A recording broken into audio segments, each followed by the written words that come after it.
Hello to all my lovely viewers.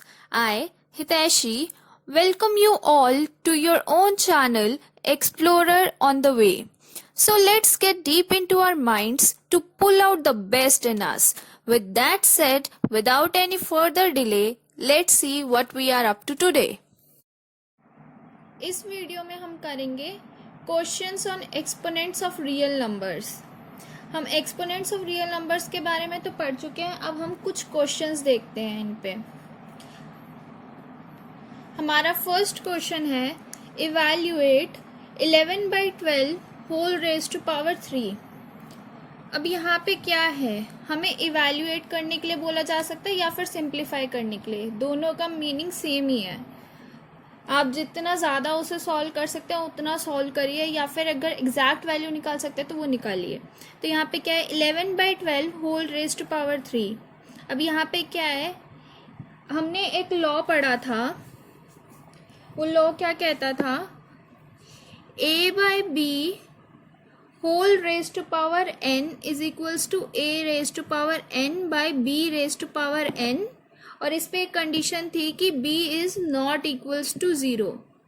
ये law था integral exponents के लिए, और यहाँ पे भी हमारा एक्सपोनेंट क्या है 3, जो क्या है एक इंटीजर, तो मतलब इंटीग्रल एक्सपोनेंट है। अब इसमें क्या था कि a और b दोनों बेस डिफरेंट थे, पावर सेम थी n, तो हमने क्या करा था, हमने पावर को दोनों के साथ सेपरेट कर दिया था। अब यहाँ पे a की वैल्यू क्या है 11 और b की क्या है 12, और कंडीशन थी b is not equals to 0, वो भी यहाँ सेटिस्फाई हो रही है। तो अब इसमें हम यही वाला लॉ अप्लाई कर देंगे, तो क्या हो जाएगा 11 raise to power 3 divided by 12 raise to power 3, right. अब 11 रेज टू पावर 3 या 11 क्यूब की वैल्यू क्या होती है 1331 डिवाइडेड बाय 12 क्यूब, 12 क्यूब कितना होता है 1728। तो मतलब हमने क्या करा, हमने पहले लॉ अप्लाई कर दिया और फिर 11 क्यूब और 12 क्यूब की वैल्यूज निकाल ली। अब अगर हम इसे डिवाइड करेंगे तो जो एग्जैक्ट वैल्यू है वो डेसिमल्स में आएगी, तो हम इसे यहाँ पे भी छोड़ सकते हैं। अब सेकंड है इवैल्यूएट का, यह इसी क्वेश्चन का सेकंड पार्ट कह सकते हैं आप। 2/11 whole raise to power 4 multiply 11/3 whole raise to power 2 multiply by 3/2 whole raise to power 3। ये ध्यान रखिएगा कि आप जो भी लॉ अप्लाई कर रहे हैं क्वेश्चंस में उसे साइड में मेंशन कर दें ताकि मार्क्स ना कटे आपके। तो अब इस केस में भी सबसे पहले तो यही वाला लॉ अप्लाई हो जाएगा। तो अगर हम ये वाला लॉ अप्लाई करते हैं, मेंशन करना है, तो a/b whole raise to power n is equals to a raise to power n by b raise to power n where b is not equals to 0। अब हम ये वाला लॉ अप्लाई कर दें तो इसकी वैल्यू क्या आ जाएगी 2 raise to power 4 by 11 raise to power 4 into 11 square divided by 3 square into 3 cube divided by 2 cube, होगा यही। अब यहाँ तो हमने सेपरेट सेपरेट लिखा, पर हम इसे ऐसे भी लिख सकते हैं 2 raise to power 4 into 11 square into 3 cube whole divided by 11 raise to power 4 into 3 square into 2 cube लिख सकते हैं।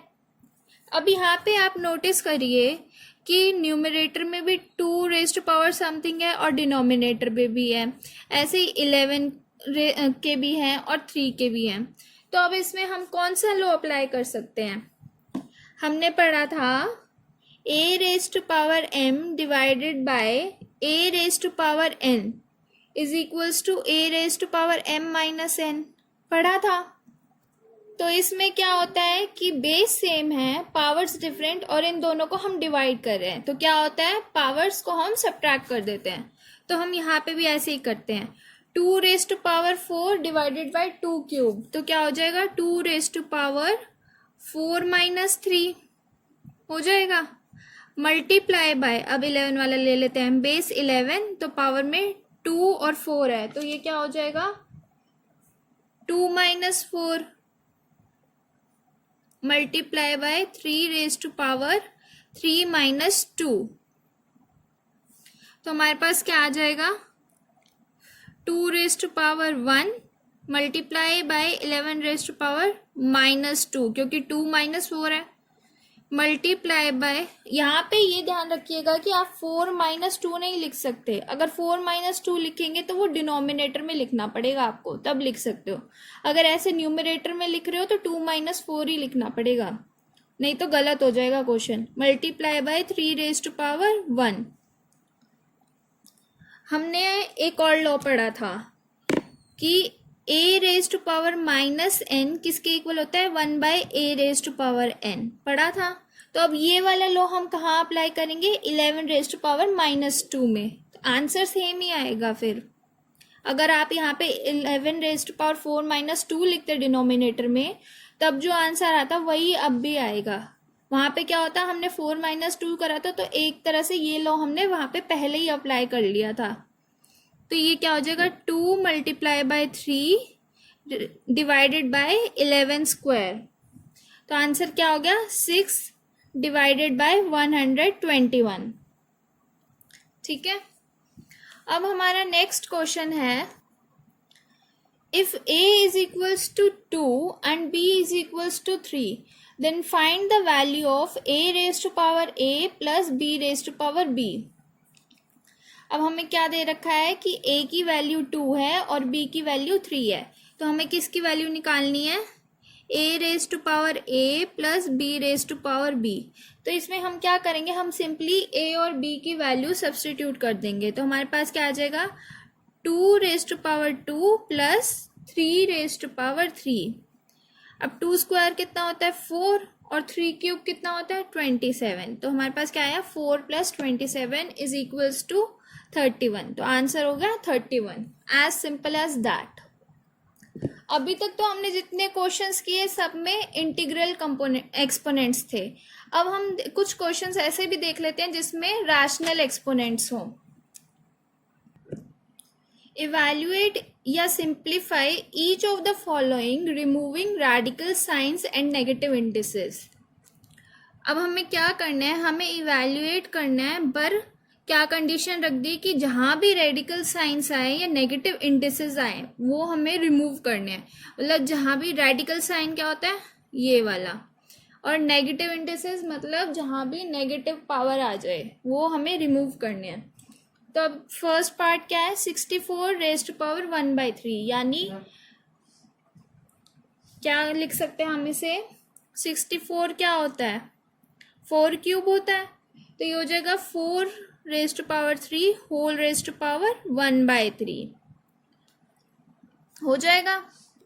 तो अब हमने एक लॉ पढ़ा था a raise to power m whole raise to power n is equals to a raise to power m into n, मतलब पावर्स मल्टीप्लाई हो गई। तो यहाँ पे भी कुछ इसी तरह का हमें दिख रहा है, तो हम क्या करेंगे पावर्स मल्टीप्लाई कर देंगे, मतलब 3 मल्टीप्लाई 1/3, तो हमारे पास क्या आ जाएगा पावर में 1, तो आंसर क्या हो गया 4। ठीक है ये।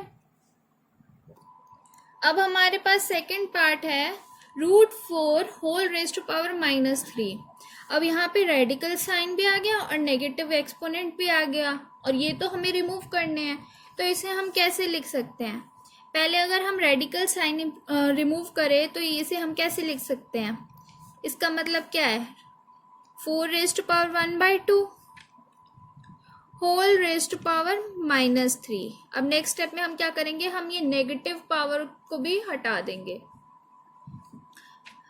या फिर पहले हम इन दोनों पावर्स को मल्टीप्लाई कर लेते हैं, क्योंकि हमने क्या लॉ पढ़ रखा है a raise to power m whole raise to power n is equals to a raise to power m into n।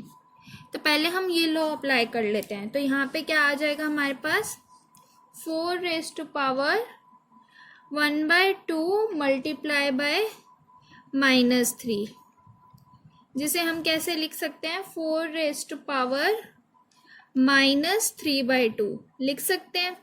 अब हम वो वाला लॉ अप्लाई कर देते हैं जिससे हमारी ये नेगेटिव पावर पॉजिटिव बन जाएगी, तो क्या था, a raise to power minus n is equals to 1/a raise to power n होता है ये। तो यहाँ पे हमारे पास क्या आ जाएगा, 4 raise to power minus 3/2 is equals to 1/4 raise to power 3/2 हो गया ये। अगेन हम ये वाला लॉ यूज करेंगे, तो हमारे पास अब क्या आ जाएगा, 1/4 raise to power 3 whole raise to power 1/2। तो वो कितना हो गया, 4 क्यूब की वैल्यू कितनी होती है, 64। तो यहाँ पे क्या आया, 1/64 रेज टू पावर 1/2। और 64 रेज टू पावर 1/2 कितना होता है, या फिर 64 का स्क्वायर रूट कितना होता है, 8 होता है। तो यहाँ पे हमारे पास क्या आ गया, 1/8 आ जाएगा। या फिर हम यहाँ पे एक और चीज कर सकते थे कि पहले हम 64 को 8 स्क्वायर लिखते, उसकी पावर 1/2, फिर हम ये वाला लॉ दोबारा से अप्लाई करते, तो आंसर तो तब भी यही आता। ठीक है। अब नेक्स्ट क्वेश्चन है, if 9 raise to power n multiply 3 square multiply by 3 raise to power minus n/2 whole raise to power -2 minus 27 raised to power n, ये this whole divided by 3 raised to power 3m into 2 cube is equals to 1/27. Prove that m minus n is equals to 1. अब इस question में क्या है, हमें एक ये equation दे रखी है और हमें कहा गया है कि ये प्रूव करिए कि m minus n is equals to 1। तो ऐसे क्वेश्चंस को हम क्या करेंगे, सबसे पहले जो हमें गिवन है हम वो लिख लेते हैं, मतलब ये वाली इक्वेशन लिख लेते हैं। ये लिख दिया। अब यहाँ पे हम 9 को 3 स्क्वायर लिख सकते हैं। तो नेक्स्ट स्टेप में हमारे पास क्या आ जाएगा, 3 square whole raise to power n multiply by 3 square multiply by, अब इसे हम देखिए 3 रेज टू पावर -n/2 है and this whole raise to power -2। तो यहाँ पे हम कौन सा लॉ अप्लाई कर सकते हैं, a raise to power m whole raise to power n is equals to a raise to power m into n, ये वाला लॉ अप्लाई कर सकते हैं। तो हम करते हैं, तो हमारे पास क्या आ जाएगा, 3 raise to power -n/2 multiply by -2, ये आ जाएगा माइनस। अब 27 को हम क्या लिख सकते हैं, 3 क्यूब, तो वो लिख दिया whole raise to power n divided by 3 raise to power 3m multiply by 2 cube is equals to 1/27। अभी हमने देखा था 27 को क्या लिख सकते हैं, 3 क्यूब, तो वो लिख दिया।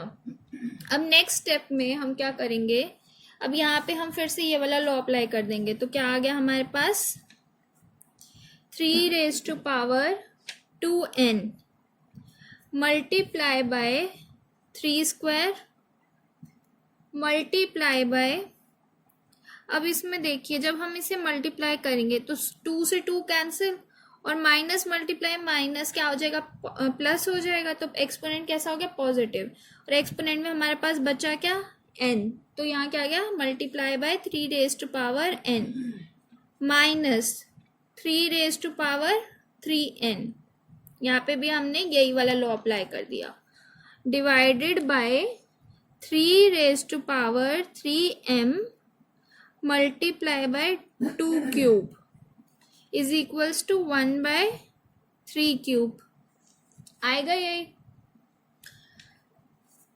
अब हमने पढ़ा था a raise to power m into a raise to power n, base same powers अलग और बेस मल्टीप्लिकेशन में है, तो क्या होता है, पावर्स ऐड हो जाती हैं, तो this is equals to a raise to power m plus n। अब हम ये वाला लॉ अप्लाई कर देते हैं यहाँ पे। तो यहाँ पे क्या है, बेस 3 है, तो 3 रेज टू पावर, यहाँ पे हमने 2 के लिए किया था, 2 नंबर्स के लिए, 3 नंबर्स के लिए भी सेम होगा कि पावर्स ऐड हो जाएंगी। तो यहाँ पे क्या होगा, 3 raise to power 2n plus 2 plus n, minus 3 raise to power 3n divided by 3 raise to power 3m into 2 raise to power 3। मतलब हमने सिर्फ इन तीन नंबर्स में, इन तीन टर्म्स में ये वाला लॉ अप्लाई करें और बाकी एज इट इज लिख दिया, इज इक्वल्स टू 1/3 क्यूब। तो यहाँ पे अब क्या आएगा, 2n plus n 3n plus 2, यही हो जाएगा। तो क्या आया हमारे पास, 3 रेज टू पावर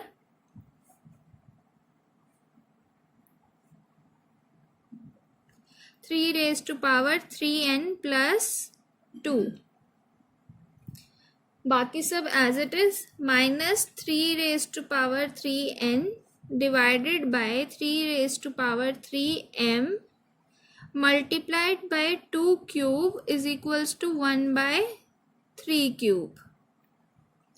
अब नेक्स्ट स्टेप में हम क्या कर सकते हैं, इन दोनों टर्म्स में कुछ कॉमन दिख रहा है, 3 raise to power 3n common है, तो हम वो कॉमन ले लेंगे। तो हमारे पास क्या आ जाएगा, 3 raise to power 3n into, यहाँ पे क्या बचा, 3 स्क्वायर माइनस 1 हो जाएगा यही। इसमें भी यहाँ पे इस वाली टर्म में हमने यही वाला लॉ अप्लाई करा है, बस फर्क क्या है कि हमारे पास a raise to power m plus n है, तो हमने उसे a raise to power m into a raise to power n की फॉर्म में लिख लिया, तभी हम ये कॉमन ले लिया।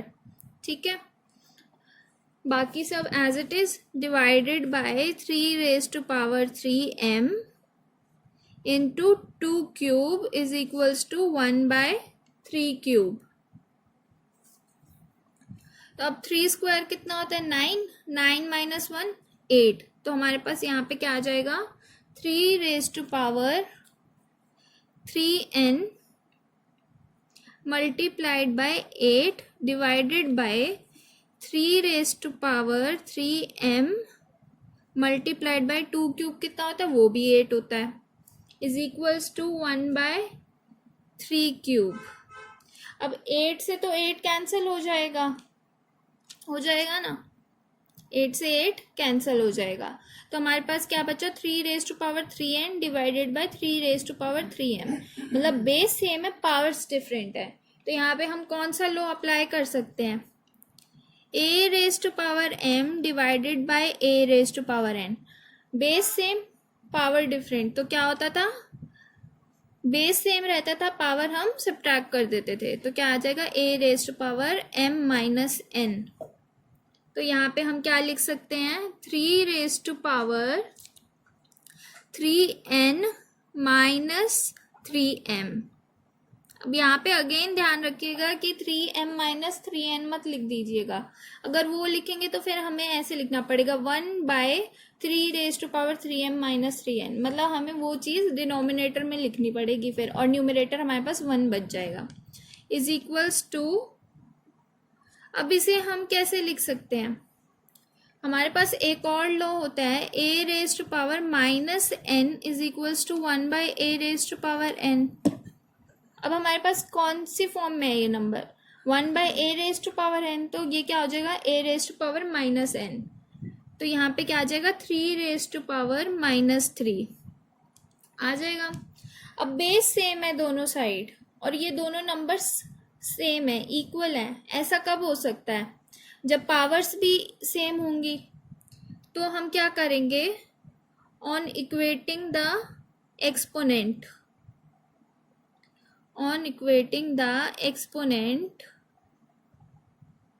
हमें क्या मिल जाएगा यहाँ पे, 3n, मतलब हम एक्सपोनेंट्स को इक्वेट कर रहे हैं, तभी तो ये वाली इक्वेशन ट्रू होगी ना, क्योंकि यहाँ पे बेस तो सेम है, बस पावर्स डिफरेंट है। तो क्या आ जाएगा, 3n minus 3m is equals to -3। तो यहाँ से क्या आ जाएगा हमारे पास है 3n minus 3m is equals to -3। तो अब लेफ्ट हैंड साइड में हमारे पास कुछ कॉमन आ रहा है, 3 कॉमन आ रहा है, तो हम वो कॉमन ले लेते हैं। तो क्या हो जाएगा, 3 into n minus m is equals to -3, यहाँ भी 3 यहाँ भी 3, तो 3 कैंसिल हो जाएंगे, तो हमारे पास क्या बचेगा, n minus m is equals to -1। पर हमें प्रूव क्या करना था, m minus n is equals to 1। तो अगर हम यहाँ पे दोनों साइड माइनस से मल्टीप्लाई कर दें -1 से, या फिर हम यहाँ पे भी माइनस कॉमन ले लें, तो हमारे पास क्या आ जाएगा, हम इसे ऐसे लिख सकते हैं m minus n is equals to 1 हो जाएगा। और हमें यही तो प्रूव करना था, हो गया प्रूव। तो हमें क्या समझ आया, इन क्वेश्चंस में हमें क्या करना होता है, हमें जो भी गिवन है हमें उसमें जितना भी हम उसे सिंप्लीफाई कर सकते हैं, सारे लॉज हमें जितने पता है उन्हें अप्लाई करके हमें उतना सिंप्लीफाई कर देना है गिवन इक्वेशन को, और फिर हमारे पास जो हमें प्रूव करना है वो आ ही जाएगा। ठीक है, अब नेक्स्ट क्वेश्चन है, prove that a raise to power -1, या इसे हम ऐसे भी पढ़ सकते हैं a inverse divided by a inverse plus b inverse plus a inverse divided by a inverse minus b inverse is equals to 2b square divided by b square minus a square. अब हमें कुछ भी और given नहीं है, हमें सीधा कहा गया कि ये प्रूव करो, तो हम क्या करेंगे, हम लेफ्ट हैंड साइड लेके चलेंगे और राइट हैंड साइड प्रूव कर देंगे। तो लेफ्ट हैंड साइड में हमारे पास क्या है, लेफ्ट हैंड साइड में हमारे पास है a inverse divided by a inverse plus b inverse plus a inverse divided by a inverse minus b inverse. अब हमें इसे भी सिंप्लीफाई करना है ताकि हमारे पास राइट हैंड साइड आ जाए। और सिंप्लीफाई हम कैसे करेंगे, हमें जितने भी लॉज पता है वो सब अप्लाई करके। अब यहाँ पे नोटिस करिए, हर नंबर की जो पावर है या जो एक्सपोनेंट है वो नेगेटिव है, और इसे पॉजिटिव कैसे बनाते हैं हमें पता है। और हमें पॉजिटिव क्यों बनाना है, क्योंकि राइट हैंड साइड में हमें कहीं भी नेगेटिव एक्सपोनेंट नहीं दिख रहा, और यहाँ पे हम किसी और तरह सिंप्लीफाई भी नहीं कर सकते, और कुछ है नहीं जो हम करें, तो हमें सबसे पहले स्टेप में वही लॉ अप्लाई करना है। तो वो लॉ मेंशन कर दीजिए, a raise to power -n is equals to 1 by a raise to power n। ठीक है, तो अब यहाँ पे अप्लाई कर दीजिए हर नंबर पे। तो a इनवर्स क्या हो जाएगा, 1 by a divided by 1 by a plus 1 by b होगा ये, plus 1 by a divided by 1 by a minus 1 by b होगा यही। अब हम डिनोमिनेटर में देखते हैं, हमारे पास दो नंबर्स हैं और न्यूमरेटर में एक ही है। तो अब हम यहाँ पे क्या करेंगे, हम डिनोमिनेटर्स में, इन दोनों टर्म्स के डिनोमिनेटर्स में एलसीएम ले लेंगे। तो हमारे पास क्या आ जाएगा, न्यूमरेटर एज इट इज रखेंगे, 1 by a divided by 1 by a plus 1 by b। तो यहाँ पे अगर हम एलसीएम ले लें तो क्या हो जाएगा, b plus a divided by A B हो जाएगा।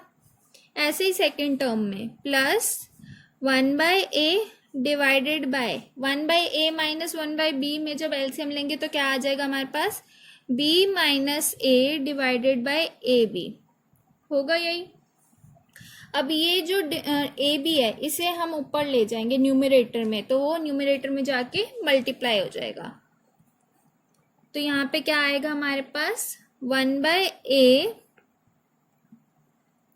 Multiplied by A B divided by b plus a plus ये 1 by a as it is multiplied by A B divided by b minus a होगा यही। तो अब यहाँ पे a से a कैंसिल हो जाएगा दोनों टर्म्स में, तो हमारे पास क्या बचेगा, b divided by b plus a plus b divided by b minus a। अब हम क्या करेंगे, इन दोनों टर्म्स का एलसीएम ले लेंगे। तो हमारे पास क्या आएगा, b into B minus A plus b into B plus A divided by LCM इनका होगा B plus A multiplied by B minus A. ठीक है, यही आ जाएगा।